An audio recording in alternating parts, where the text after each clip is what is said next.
Hvad så alle sammen, og velkommen til Minecraft Egg Wars. Det skal nok gå godt. Vi spiller lidt anderledes i dag, fordi vi må ikke beskytte vores æg. Det var Thijs, der sagde det. Og vi har Thijs med i dag. Sig hej. Hej. Men han spiller ikke, for han kan ikke spille Egg Wars.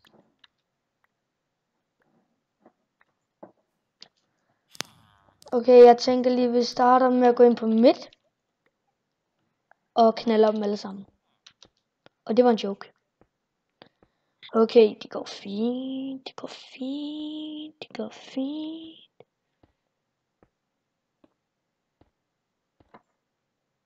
Boom. Niklas, har du dit hat tændt?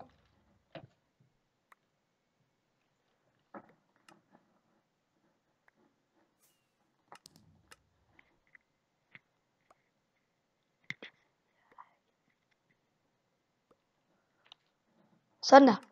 Jeg skal lige have det gjort sådan der.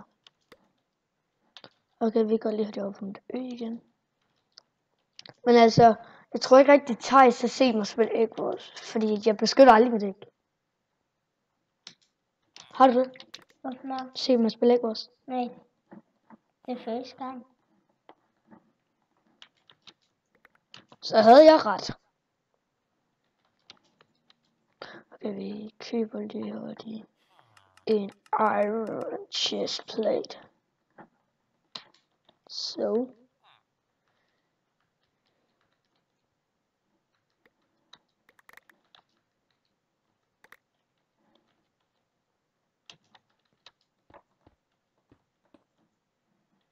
Og det er fandme trist. Så er der flere blocks. Blocks!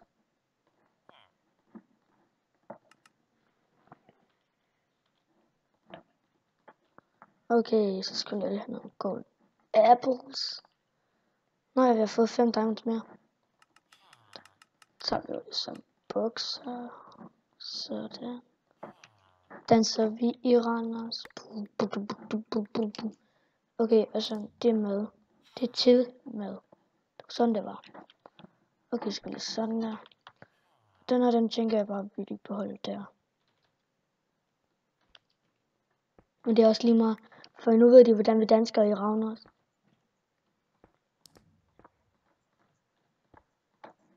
Godt så. Hurtigt. We take you fucking egg.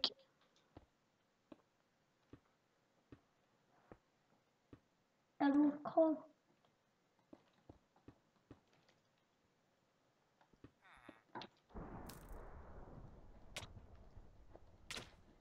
GG hack. Jeg kan fucking slå ham.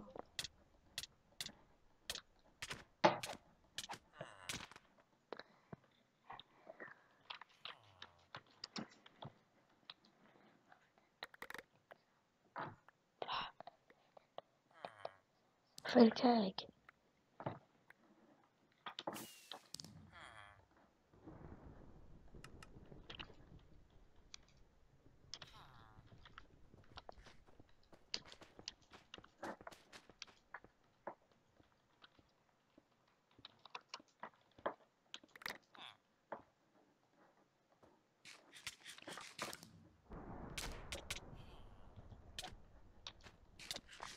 Ja, det går fint.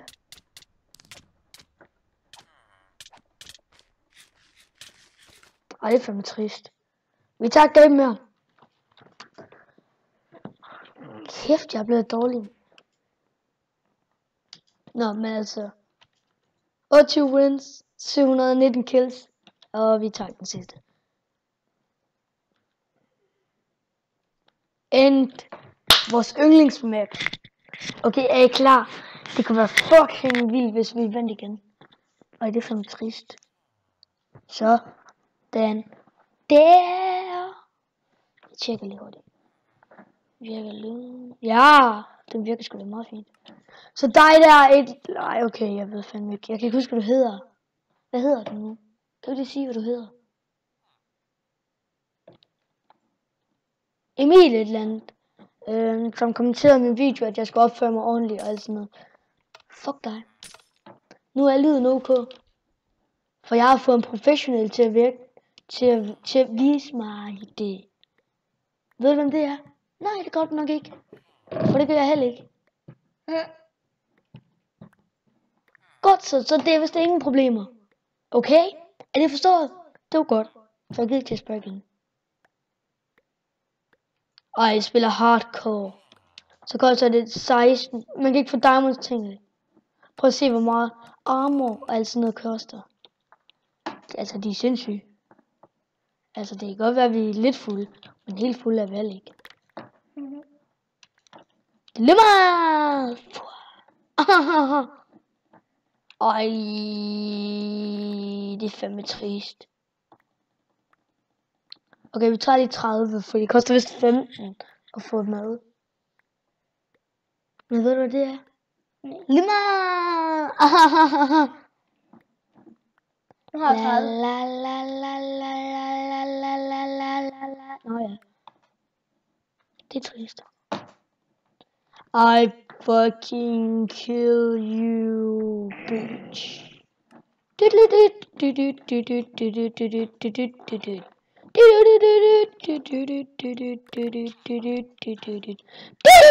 Nej, okay. Dilemma!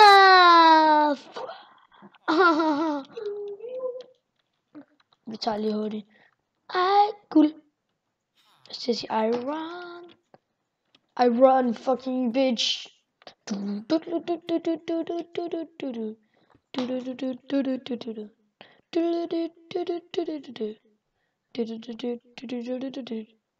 Okay, vi starter med at tage gul.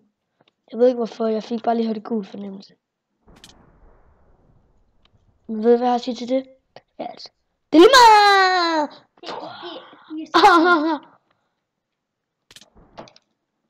I kill you, bitch. Jeg tror, jeg dør. Ja, det var dumt. Også det. Hassan, ja.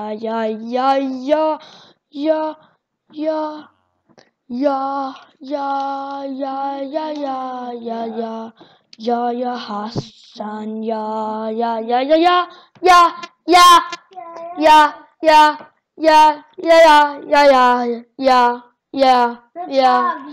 Fuck, man. Lilla. Tag lysterød. Tør du? Hvorfor fuck har jeg ikke til... Hvorfor videoen den ikke?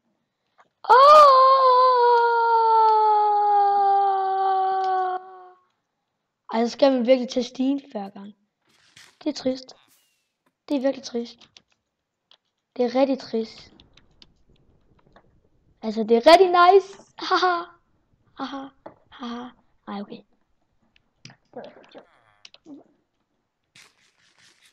We ate a fucking golden apple. Niklas, nu kan du godt tage ham med. Nej, for den videoen er stadigvæk ikke. Er du fuldkommen dum op i hovedet? Nej. Jo. Nej. Skal vi slås om det? Ja. Så kom. Bang. Hvad? Bang. Yalla habibi.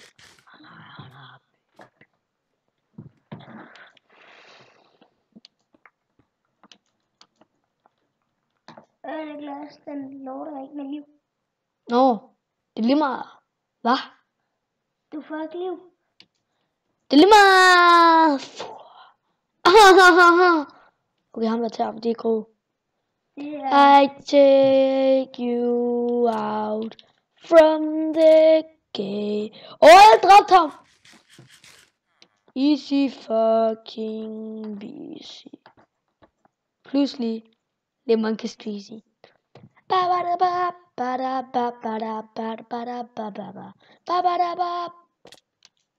Ej, det er fandme trist. Et halvt håb er tilbage. Hjælp mig.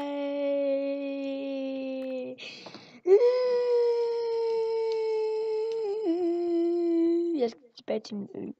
Hvorfor? Det kan kun gå for langt. tør jeg ikke. Det er rød. Hvad får jeg? Jeg er rød. Nå, det var rød så. Du er rød. Ja, hvem fuck er det, der er den mest nære os to? Det er mig. Skråstreg. Ej, hvor er jeg dum. Jamen, nu har du i det mindste fuld liv. Jeg er sgu da pisse ligeglad. Hvorfor? Derfor. Hold din kæft, Kelly. Stop. Det er lige meget. Vi skal have nogle blokke. Og det var en joke. Hvorfor gjorde du det, Thijs? Du skal ikke slå mig. Du ved godt, når du slår mig, så synger jeg. Ej, det er trist.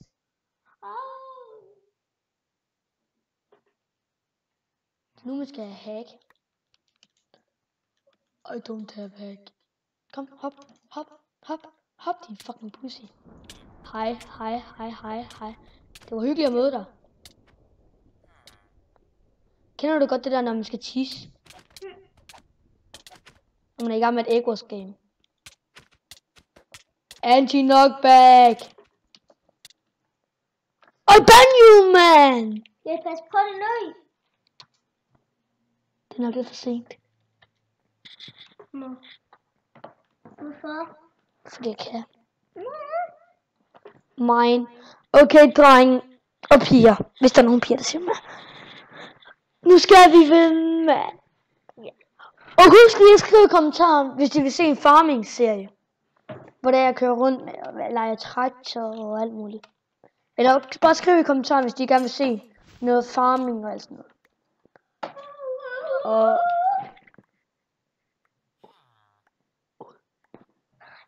stop. Ej, det er fandme trist. Jeg gider ikke spille overbare. Og slet ikke dobbelthænt. Kan du spille FIFA? Okay. We take funk! Ej, det kan det til. Det passer faktisk godt til, når man lige har snakket om det. Du ved, hvad jeg har at sige til det? At det er lige meget! Nå, ja, okay.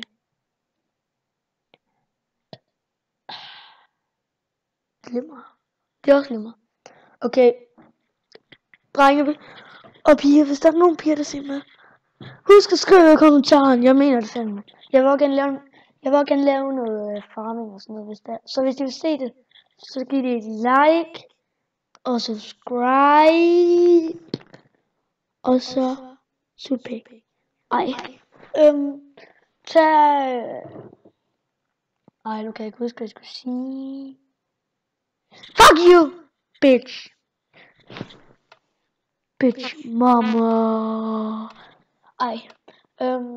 Nå jo, så skriv i kommentar. Jeg er ordentligt sprogstasset. Ej, okay. Jeg er ordentligt sprogspresser i dag. Ja, sådan der var det. Det er trist, jeg kan høre mig selv. Sådan der. Ej, det kan jeg stadigvæk. Sådan der. Kan jeg stadigvæk? Ja, det er fandme trist. La la la la la la la la la la la la la la la la. I love myself. I fucking hate you. And I like myself. Look you as and look to me. Okay, jeg er meget koncentreret, for sidste gang jeg spillede det her map, der faldt jeg ned, da jeg gjorde det her. Det var tæt på.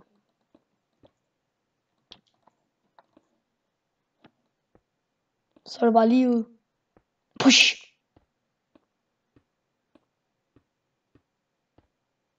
Jeg håber Minecraft-lyden alt det der, det er ok. Og jeg gider ikke høre fra dig, Emil.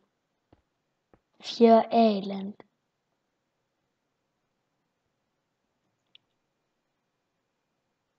For hvis du gør okay med det, jeg laver, så bare skriv.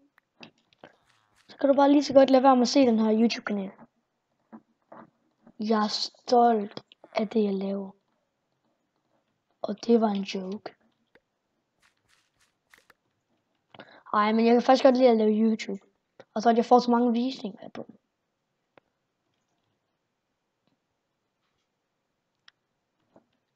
Altså de fleste af dem har jeg faktisk fået OK på. OK visninger, altså. Sådan ment.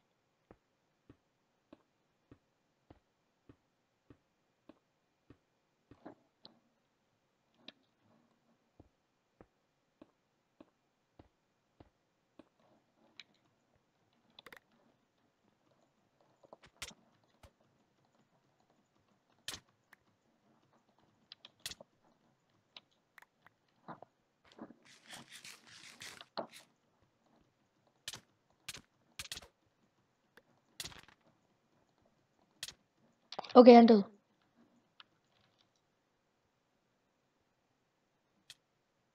Hamas æg tager vi lige. Ej, det er fandme trist. Han har og pil. Og en tissemand. Hihi. I take a fucking diamonds. Så kom. Slås som en mand. Kom og slås som den kvinde, du fucking er. Jeg fik hende. Skrådstræk ham.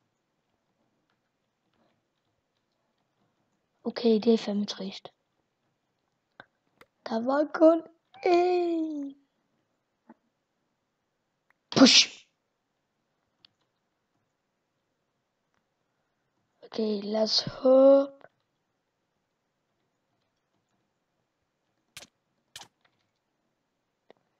Og hun har noget for sit æg.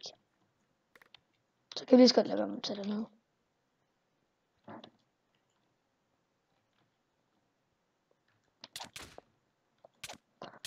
Ej, det er fandme trist, hvis jeg dør. Jeg er død. Men det gjorde hun også. Så det er trist. Nemlig. I forstår det alle sammen. Vi skal lige have nogle blocks med. Nogle blocks. Den her gang skal vi nok højst sandsynligt også lige have noget mad med. Så er det 15. Og har vi lige nok til en diamond pickaxe. And so we take our food. Okay, så går vi lige hurtigt derop. Og så, jeg ved ikke, jeg tror vi går og tager Pink. Fordi hun er fandme irriterende. Og hvis det er en dreng, så er det fandme ribbe. Så har jeg lige kaldt hende en pige. Men ved du hvad jeg har at sige til det? At det er lige meget. Så kom. Så fucking kom. Ved du mig noget? Mener du det? Ej, det mener du bare ikke, det der.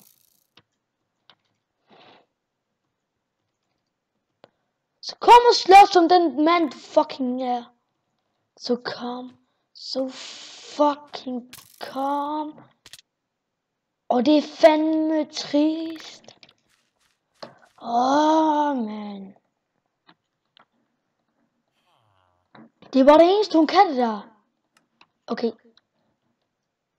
Nu tager vi en øks. For første gang i 100 år tager jeg en øks. Fuck, det bliver svært.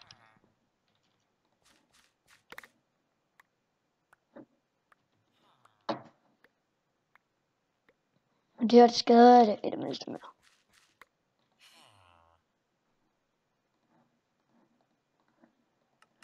Så tager vi nogle blocks. Okay, så går vi lige op og tager. Det her, det skal nok blive svært. Og fucking vende sig til en øks. Så kom!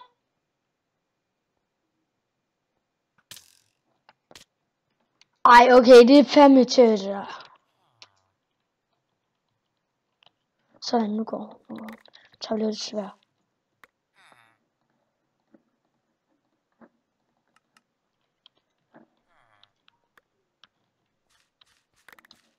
Og det kommer blocks.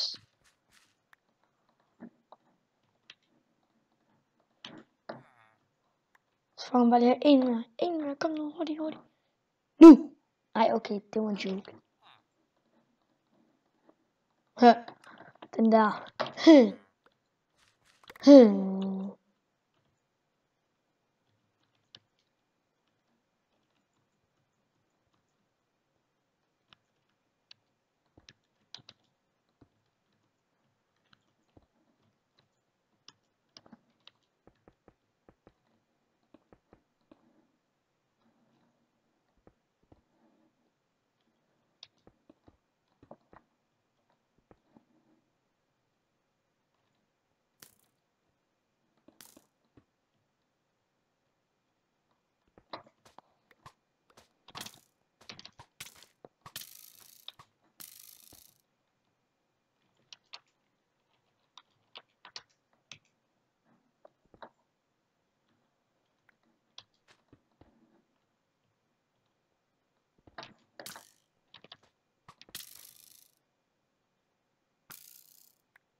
Ja, jeg skal lige køre noget med.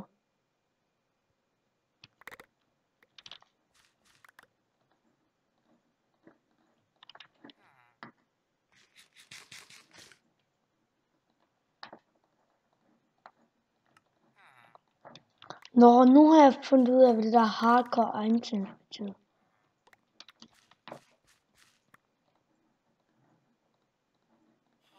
Ej, okay, jeg er stadigvæk blank.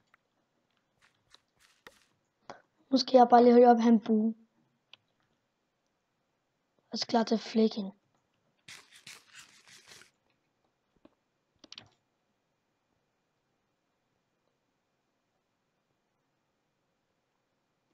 Jeg tænker bare, at vi køber en punch. Nej, vi køber en kraft. Så skal vi lige have 5. Jeg er sort væk. To nu, kom nu. Jeg kan blive skudt ned af hende der, mand. Det er fandme trist.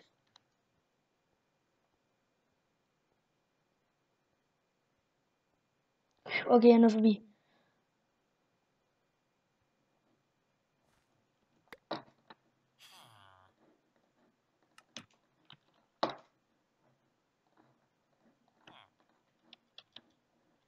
Okay, nu er jeg klar. Og nu har han selvfølgelig iron armor.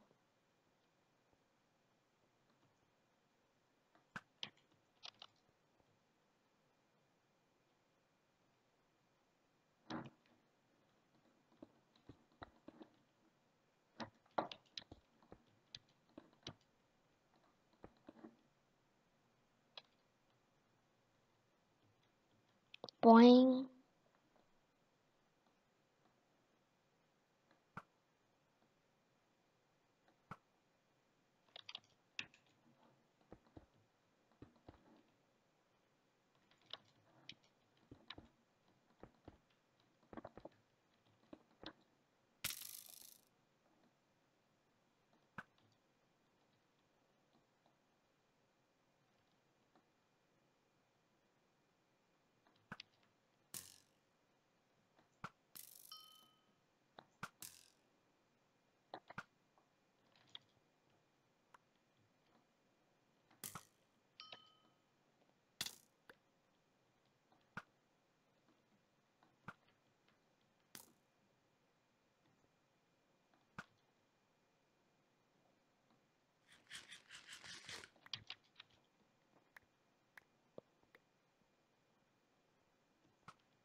Kom og slås, man.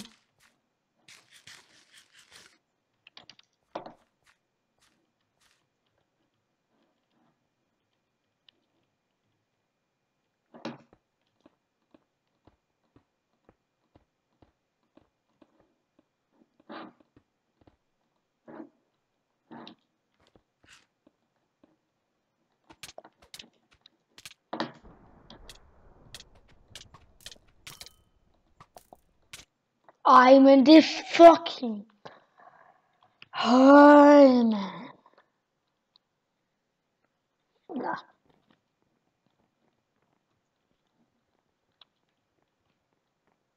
Lad være med at være racistisk. Det er altid godt at have en nærlæring. Nej, det er det egentlig ikke. Bare være racistisk. Bye bye.